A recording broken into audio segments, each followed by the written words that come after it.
Hello दोस्तों, आप सभी का आपके अपने favourite YouTube channel student point में स्वागत है। दोस्तों, यदि आप सी टेट के V S P R T के एग्जाम की तैयारी कर रहे हैं तो आपके लिए यह चैनल अत्यंत महत्वपूर्ण होने वाला है, क्योंकि यहाँ पे N C E R T के बुक को कंप्लीट कराया जाता है। और यदि आप सी टेट जूनियर या प्राइमरी लेवल के एग्जाम की तैयारी कर रहे हैं तो आपके लिए एनसीईआरटी बुक पढ़ना अत्यंत आवश्यक होता है।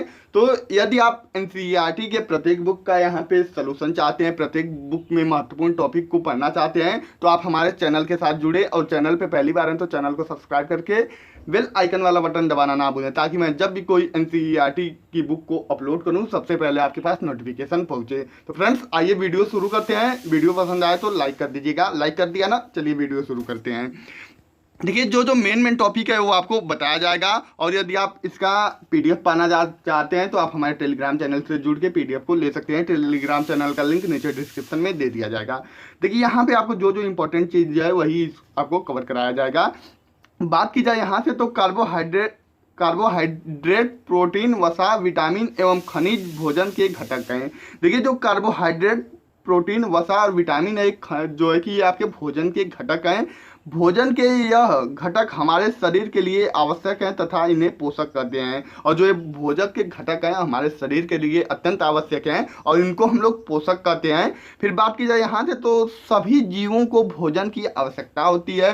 पादप स्वयं के लिए भोजन बना सकते हैं। देखिए, सभी जीवों को भोजन की आवश्यकता होती है, सबको पता है। और जो पादप होते हैं, हरे हरे पौधे होते हैं, वह अपना भोजन स्वयं बना लेते हैं। परंतु मानव सहित कोई भी प्राणी अपना भोजन स्वयं नहीं बना सकता। वो पादपों अथवा पादपों का आहार ग्रहण करने वाले जंतुओं से अपना भोजन प्राप्त करता है। अतः मानव तथा अन्य प्राणी प्रत्यक्ष या परोक्ष रूप से पादपों पर निर्भर करते हैं। देखिए, जो आपके पादप होते हैं वह अपना भोजन स्वयं बना लेते हैं, लेकिन बात की जाए मनुष्य की या किसी जंतु की तो वह अपना भोजन स्वयं नहीं बना पाते हैं। वह पादपों पे या पादपों को ग्रहण करने वाले किसी जंतु पर निर्भर होते हैं। फिर आगे आइए बात करते हैं। देखिए, यहाँ पे आपका जो है कि पादपों में पोषण विधि, देखिए आपके लिए यहाँ से इंपॉर्टेंट होने वाला है। बात की जाए आपका सजीवों द्वारा भोजन ग्रहण करने एवं इसके उपयोग की विधि को पोषण कहते हैं। पोषण की वह विधि जिसमें जीव अपना भोजन स्वयं संश्लेषित करते हैं, स्व पोषण कहलाते हैं। देखिए, जिसमें आपका जो है कि पोषण की वह विधि जिसमें जीव अपना भोजन स्वयं संश्लेषित करते हैं उसको स्वपोषण कहते हैं। अतः फिर आपकी बात की जाए, देखिए, अतः ऐसे पादपों को स्वपोषी कहते हैं। देखिए, जो अपना भोजन स्वयं जो है कि संश्लेषित करते हैं उनको स्वपोषी कहते हैं। जंतु एवं अधिकतर अन्य जीव पादपों द्वारा विश्लेषित भोजन ग्रहण करते हैं, उन्हें विषमपोषी कहते हैं। और जो पादपों के द्वारा भोजन ग्रहण करते हैं उनको हम लोग विषमपोषी कहते हैं। फिर आगे आइए देखते हैं। फिर फ्रेंड्स, आपके लिए यहाँ पे इंपॉर्टेंट है कोशिकाएं। देखिए, यहाँ से क्वेश्चन एग्जाम में बना हुआ है तो इसको अच्छे से देखिएगा। देखिए, आपने देखा है कि इमारतें ईंटों से बनती हैं, इसी प्रकार सजीवों का शरीर सूक्ष्म इकाइयों से बनता है जो कोशिका कहलाती है। देखिए, जो सजीवों का शरीर है सूक्ष्म इकाइयों से बनता है जिसको कि हम लोग कोशिका कहते हैं।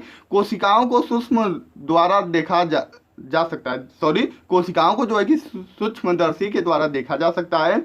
कुछ जीव मात्र एक कोशिका के बने होते हैं। कोशिका की पतली बाह्य संरचना द्वारा घिरी होती है। देखिए, कुछ ऐसे जीव होते हैं जो कि मात्र एक कोशिका के द्वारा बने होते हैं, और जो कोशिका होती है पतली बाह्य संरचना द्वारा क्या होती है, घिरी होती है, जिसे कोशिका झिल्ली कहते हैं। और इसे हम लोग कोशिका झिल्ली के नाम से जानते हैं। इसमें केंद्र में स्थित एक सुस्पष्ट संरचना भी होती है जो केंद्रक कहलाती है। केंद्रक चारों ओर से जेली के समान एक पदार्थ से घिरा होता है जिसे कोशिका द्रव्य कहते हैं। देखिए, जो केंद्रक होता है, केंद्रक जो अपने चारों ओर एक जेलीय पदार्थ के द्वारा घिरा होता है, उस जेलीय पदार्थ को हम लोग कोशिका द्रव्य के नाम से जानते हैं। चलिए आइए आगे की चीज देखते हैं।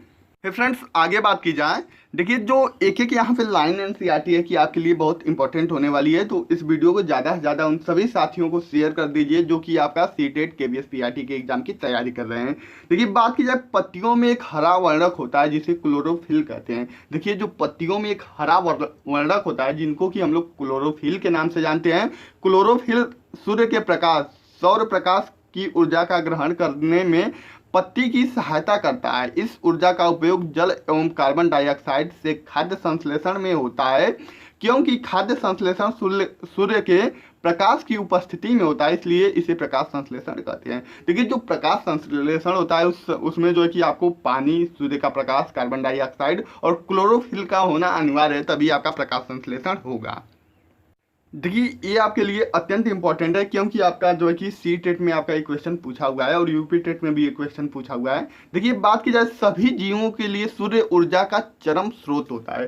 देखिए जो ऊर्जा का जो चरम स्रोत होता है वह सूर्य है, और यही जो है कि आपका सभी जीवों के लिए ऊर्जा का चरम स्रोत है।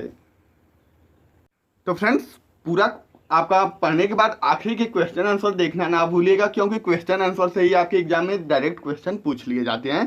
देखिए यहाँ से बात करें, प्रकाश संश्लेषण के दौरान पत्ती की क्लोरोफिल युक्त कोशिकाएं सूर्य के प्रकाश की उपस्थिति में कार्बन डाइऑक्साइड एवं जल से कार्बोहाइड्रेट का संश्लेषण करती है। इस प्रक्रम को निम्न समीकरण द्वारा दर्शा सकते हैं। देखिए जो कार्बन डाइऑक्साइड प्लस जल जो है कि सूर्य का प्रकाश और क्लोरोफिल की उपस्थिति में कार्बोहाइड्रेट और प्लस ऑक्सीजन का निर्माण करती है। तो ये आपका जो है कि प्रकाश संश्लेषण का जो है कि ये आपका रिएक्शन है। ये आपका एग्जाम में पूछा हुआ है कि जो है कि निम्न में से कौन प्रकाश संश्लेषण क्रिया में, निम्न में से कौन रिएक्शन जो है कि आपका है प्रकाश संश्लेषण क्रिया का। तो आपका यही रिएक्शन है, जो जब कार्बन डाइऑक्साइड और जल एक साथ रिएक्शन करते हैं सूर्य के प्रकाश और क्लोरोफिल की उपस्थिति में, तो आपको कार्बोहाइड्रेट तथा ऑक्सीजन की प्राप्ति होती है।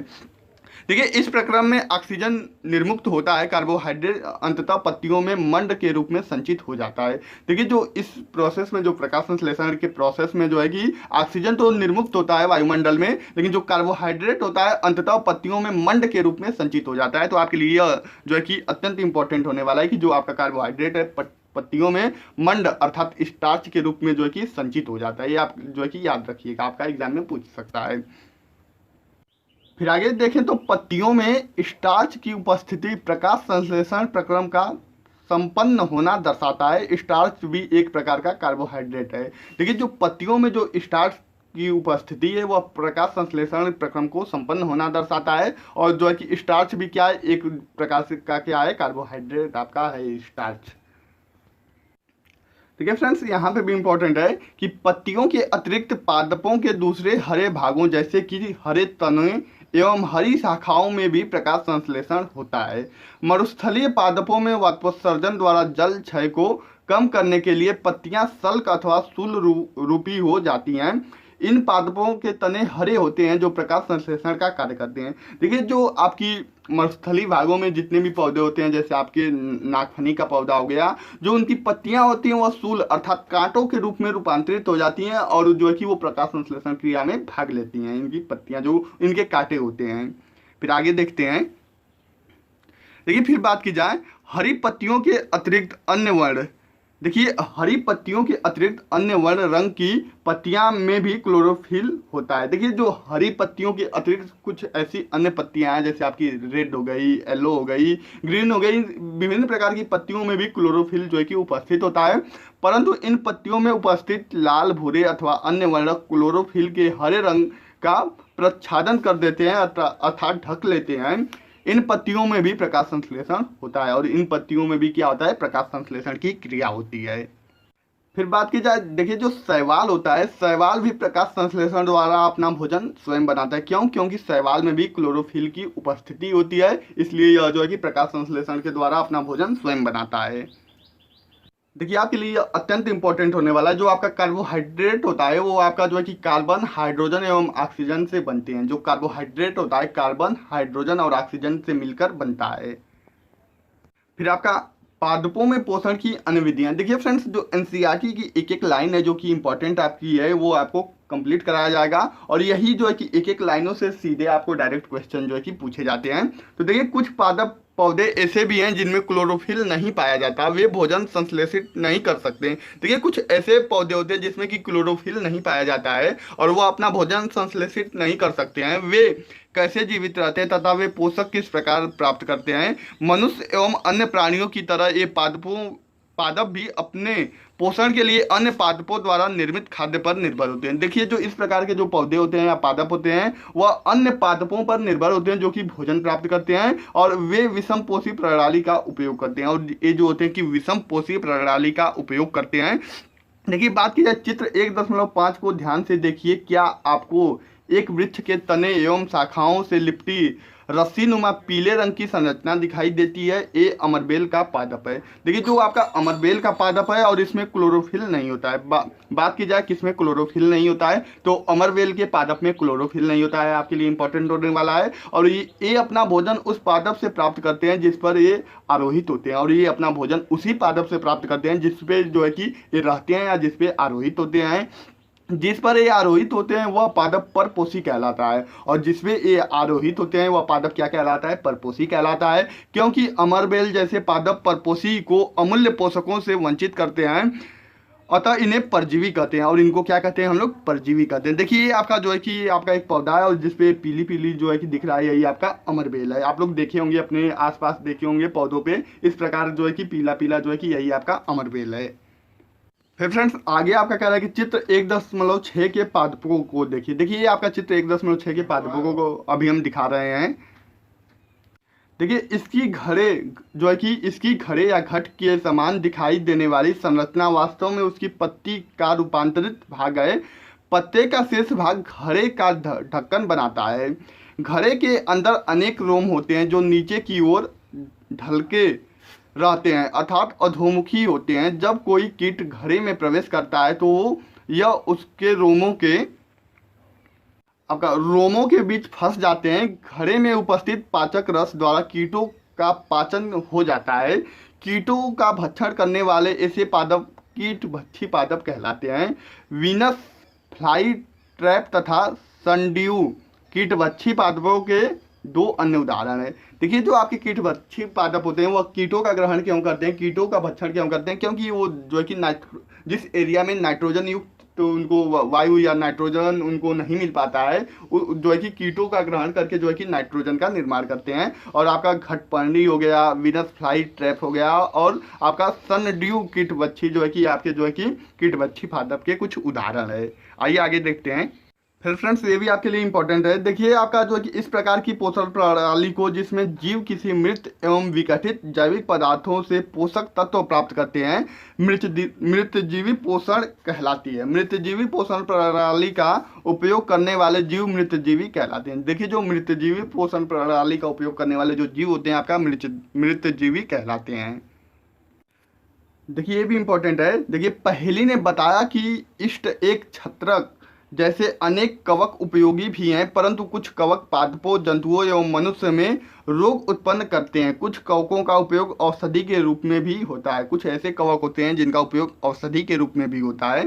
फिर आगे बात की जाए नीचे, तो कुछ जीव एक दूसरे के साथ रहते हैं तथा अपना आवास एवं पोषक तत्व एक दूसरे के साथ बांटते हैं।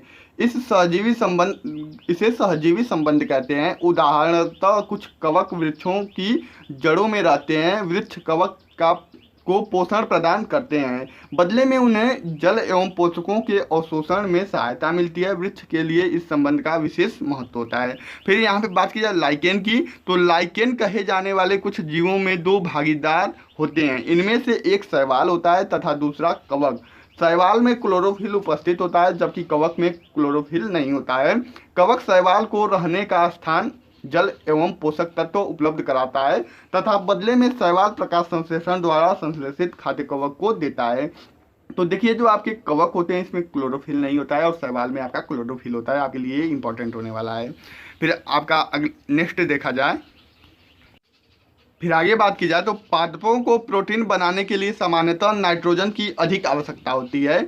फसल कटाई के बाद मृदा में नाइट्रोजन की कमी हो जाती है, यद्यपि वायु में नाइट्रोजन गैस प्रचुर मात्रा में उपलब्ध होता है। देखिए जो वायु में नाइट्रोजन होता है प्रचुर मात्रा में उत्पन्न जो है कि उपस्थित होता है, परंतु पादप इसका उपयोग उस प्रकार करने में असमर्थ होते हैं जैसे वे कार्बन डाइऑक्साइड का उपयोग करते हैं।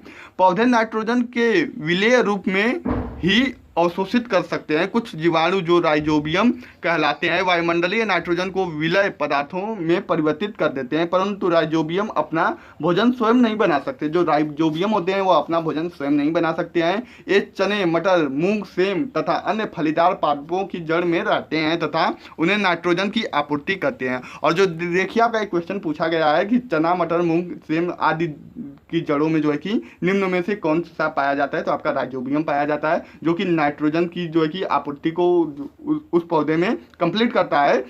फिर बात की जाए, अधिकतर दालें फलीदार पादपों से प्राप्त होती हैं। इसके बदले पादप राइजोबियम जीवाणु को आवास एवं खाद्य प्रदान करते हैं।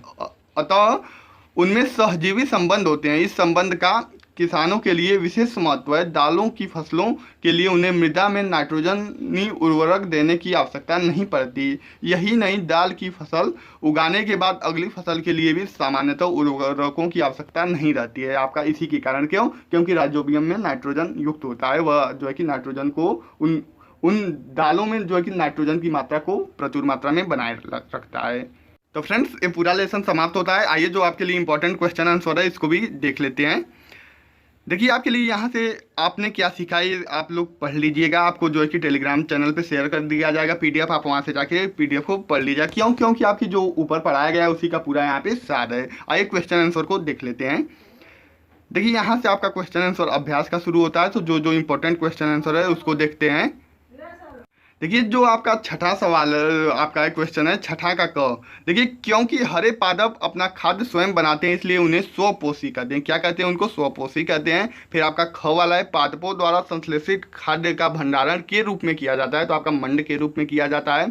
फिर आपका ग वाला है, प्रकाश संश्लेषण के प्रक्रम में जिस वर्णक द्वारा जैव ऊर्जा संग्रहित की जाती है उसे कहते हैं, तो उसको क्लोरोफिल कहते हैं। देखिए प्रकाश संश्लेषण में पादप वायुमंडल से कार्बन डाइऑक्साइड लेते हैं तथा ऑक्सीजन का उत्पादन करते हैं। फिर आइए आगे के क्वेश्चन देख लेते हैं। देखिए अमरबेल उदाहरण है किसी परजीवी का। जो है कि आपका अमरबेल किसका उदाहरण है? तो एक परजीवी का उदाहरण है। फिर ख वाला देखते हैं, कीटों को पकड़कर अपना आहार बनाने वाले पादप का नाम है, तो इसका नाम है घटपर्णी या तो पीचर पादप भी इसको कहते हैं। फिर आइए देखिए कुछ इंपॉर्टेंट क्वेश्चन यहाँ पे भी देख लेते हैं। देखिए कॉलम ए में दिए गए शब्दों का मिलान कॉलम बी के शब्दों से कीजिए। देखिए कॉलम ए और कॉलम बी में शब्द दिए गए हैं। देखिए आपका क्लोरोफिल, क्लोरोफिल का जो है कि आपका मिलान कहाँ पे होगा? तो आपका क्लोरोफिल जो है कि पत्तियों में पाया जाता है। फिर आपका नाइट्रोजन जो है कि आपका जीवाणु जो है कि इसका मिलान होगा। अमरबेल की बात करें तो अमरबेल आपका एक परजीवी है। फिर जंतु की बात करें तो जंतु आपका परपोषित होता है। और कीटभक्षी की बात करें तो आपका जो है कि घटपर्णी जो है कि एक कीटभक्षी जो है कि पौधा है। फिर आइए आगे देख लेते हैं, कुछ इसमें इंपॉर्टेंट चीजें हैं। देखिए ये भी आपका 11वां क्वेश्चन भी आपके लिए इंपॉर्टेंट है। देखिए पादप के किस भाग द्वारा प्रकाश संश्लेषण हेतु वायु में कार्बन डाइऑक्साइड ली जाती है? तो आपका रंध्र के द्वारा ली जाती है। फिर 12वें क्वेश्चन की बात करें तो वायुमंडल से मुख्यतः जिस भाग द्वारा पादप कार्बन डाइऑक्साइड प्राप्त करते हैं वह है तो आपका पत्तियां हैं।